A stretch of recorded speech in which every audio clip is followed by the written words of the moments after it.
नमस्ते दोस्तों। तो आज हम विनली केमिकल्स के बारे में बात करेंगे जो स्मॉल कैप में काफ़ी अच्छा परफॉर्मिंग कर रहे हैं। अब इसका आज का देखो, यानी कि फ्राइडे को, लास्ट फ्राइडे जब मार्केट क्लोज हुआ था तो ये 8% के आसपास अबाव था, जो 7.5% पर क्लोज हो चुका है। तो अब विनली में आप देखोगे ना, तो इसके फंडामेंटल्स की बात करी जाए तो इसका मार्केट कैप काफ़ी कम है, 850 करोड़। तो स्मॉल कैप में आती है इसी की वजह से।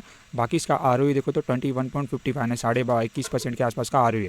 और आर की माने तो हमें उन कंपनीज़ में इन्वेस्ट करते हैं जिसके अंदर मतलब मैं उन कंपनीज़ में इन्वेस्ट करता हूँ जिसका आर 20% के मिनिमम 20% हो।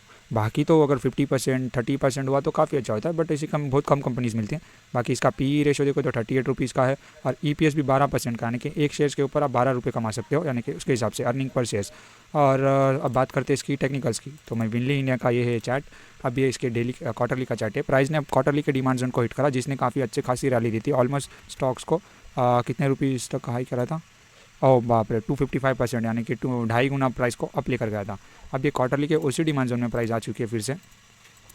मंथली पर देखेंगे तो हम मंथली पर इसी डिमांड जोन से जहाँ से प्राइस चल रही थी पहले, फिर से उसी में आई है। और चलिए, अब प्राइस ने रिसेंटली इसी मंथली के डिमांड जोन में, इसके फॉलोअप जो मंथली का डिमांड जोन हो उसके अंदर आई है। तब इसका फॉलोअप का मंथली का डिमांड जोन देखेगा ना, तो ये वाला है। तो इसके अंदर देखोगे तो मंथली पर ट्रेंड साइडवेज है, जो हालांकि मतलब अब जैसे है, बट इसको मंथली ईएमए का सपोर्ट है। तो प्राइस आप देखोगे ना, तो ब्लू लाइन को टच होकर अब जा रही है, ये होता है ईएमए। ओके। अब वीकली पर आते हैं, तो वीकली पर जो ये जो वीकली का डिमांड जोन है, इसने जब फर्स्ट टाइम इस क्वार्टरली का डिमांड जोन को हिट करा था, उसके बाद इसने कंफर्मेशन दिया था कि इसने एक वीकली के सप्लाई जोन को ब्रीच करके इसने एक अच्छा खासा कंफर्मेशन दे देते हैं। इसके ऊपर आप देखोगे ना, तो एक ये वाला वीकली पर सप्लाई जोन है, तो ऑलमोस्ट 631 के आसपास। एंड देन उसके बाद आप ये देखोगे तो ये डाउन साइड की ट्रेंड लाइन बन चुकी है। अब इसके अंदर कुछ नहीं है, देख लो, ये इससे टेस्टेड है, ये इससे टेस्टेड है, और ये इससे टेस्टेड है। और प्राइस एक मंथली के डिमांड जोन से आ रही है, और वीकली पर सारी चीज़ें टेस्टेड है, रोकने के लिए कुछ नहीं है। अगर वीकली पर एक अच्छा खासा सप्लाई जोन होता तो हम वेट कर सकते थे कि प्राइस डाउन भी आ सकती, बट रोकने के लिए तो अब कुछ नहीं है। मंथली के डिमांड जोन का सपोर्ट है, हायर टाइम फ्रेम का सपोर्ट है। मार्केट भी अप ट्रेंड में, यानी कि आप देख सकते हो निफ्टी, बैंक निफ्टी और जो भी अच्छे खासे जो मेजर सेक्टर है सब ऑल टाइम हाई पर है, इवन पीओसी भी। तो अब वीकली के बाद डेली पर देखते हैं हमारी एंट्री एसेल कहाँ पर हो सकती है। ओके। तो ये आ गए हम डेली पर। तो डेली पर आप देखोगे ना, तो डेली पर भी ट्रेंड नहीं है। पहले तो डाउन ट्रेंड था, क्योंकि सारे डिमांड जोन लोअर लोज लगा के टूटते जा रहे थे। तो अब आप देखोगे ना, तो इसके अंदर आ गए हैं अप ट्रेंड। या ये जब से ये वाले डिमांड जोन इसने हिट किया था, एक मंथली का डिमांड जोन को फॉलोअप, उसके बाद देखो एक भी डेली का डिमांड जोन नहीं ढूंढा, उसके बाद सब डेली के डिमांड जोन वर्क हो रहे। इवन हमें तो यहाँ पर एंट्री भी नहीं मिली। मैं तो इस लेवल का वेट कर रहा था, बट इसने फ्राइडे को जो कैंडल बनाया, इसके हिसाब से समझ गया कि डेली ये में से जा सकता है। अब इसने एक अच्छा खासा डिमांड जोन बनाया यहाँ पर वाला, इसको हम यहाँ से कंसिडर कर सकते हैं, क्योंकि सारी बेस कैंडल ही है इसके अंदर देखिएगा। तो यहाँ से भी कंसिडर कर सकते हैं, ऑलमोस्ट सब बेस कैंडल ही है। तो यानी कि 22 रुपये का एसएल होगा हमारा।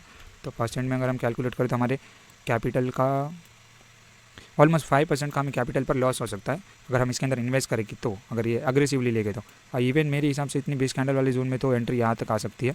ऑलमोस्ट 10 रुपये के आसपास का एसएल है, यानी कि 2-3% 2.5% के आसपास का एसएल होगा। आधे से ज़्यादा कर दिया हमने के, जिस हिसाब से यस 2.5% 2% के आसपास का एसएल है, 1.70 के आसपास का। ओके। तो 2% का अगर हमें एसएल हो सकता है इसके अंदर। और टारगेट की बात करें तो आप देखोगे तो इसे रोकने के लिए कुछ खास एरिया तो नहीं है। और टारगेट हमारा यहाँ पर का होगा ऑलमोस्ट 173, यानी कि 16%, यानी कि 32% के आसपास का हमें रिटर्न देखने मिल सकता है इसके अंदर। और लॉस हो सकता है हमें सिर्फ 2% के आसपास, अगर इसके अंदर कैलकुलेशन कर एंट्री एसएल बराबर मार्क करके लिए जाए तो। बाकी इसके अंदर सारी चीज़ें तो मुझे बुलिश लग रही है। इसका अप ट्रेंड है, हायर टाइम फ्रेम का सपोर्ट है, अपोजिट साइड वाला कोई ढंग का सप्लाई जोन नहीं है जो इसको रोक सकता है। बट अगर इन फ्यूचर यहाँ पर प्राइस आए तो इसे बाई करना मेरे लिए काफ़ी अच्छा है, क्योंकि मैं इस लेवल पर बाई करने वाला हूँ। गाइस आज के लिए इतना ही। Thank you so much. रेड वेल ट्रेड से